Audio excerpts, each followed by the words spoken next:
But don't we want heaven on earth? Like heaven on earth, like everything is a lot better now. And you could, if you transported it into the future where you had heaven on earth, you'd say, this is so amazing. This is so much better. Not just people who are subtly happy on their own. Yes, there can be that. Like if you've ever read Howard Storm, he had the near-death experience, My Descent into Darkness.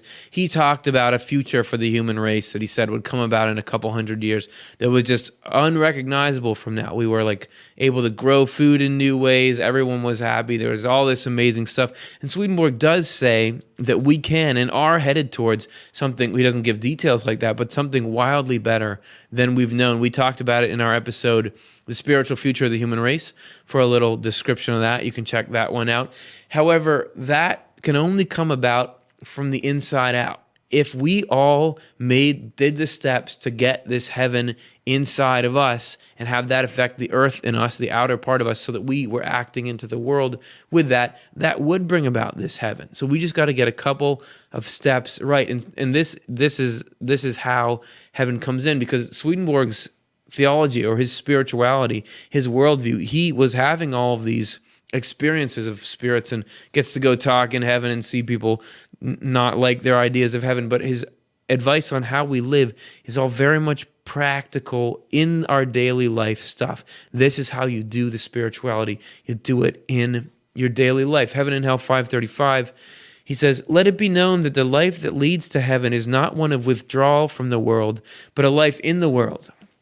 And then a life of piety apart from a life of thoughtfulness, which is possible only in the world, does not lead to heaven at all. Rather, it is a life of thoughtfulness, a life of behaving honestly and fairly in every duty, every affair, every task, from our deeper nature and therefore from a heavenly source. It's like the guy in the story that Peter Rhodes was just talking about. He's just painting his room, but he knows, I'm doing this and I know the good me being here does for my wife and my kid and for my household. So I'm doing this now from a heavenly mindset. The more we can approach our work, our relationships, our school in that way, that this can actually be a spiritual thing if we do it justly, honestly, sincerely, and with a love for the human race behind it in whatever way that manifests, we start to bring heaven. Another thing to realize is that's good work to do no matter what, because we bring our character into the afterlife with us. This is again from Heaven and Hell 535.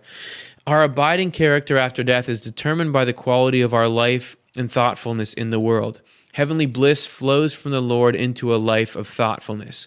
No one is let into heaven simply by thinking, but by intending and doing together with thinking. Unless doing what is good is united to intending what is good and thinking what is good, there is no salvation and no union of our inner person with our outer. And that's how you get into heaven, is also how you make heaven on earth.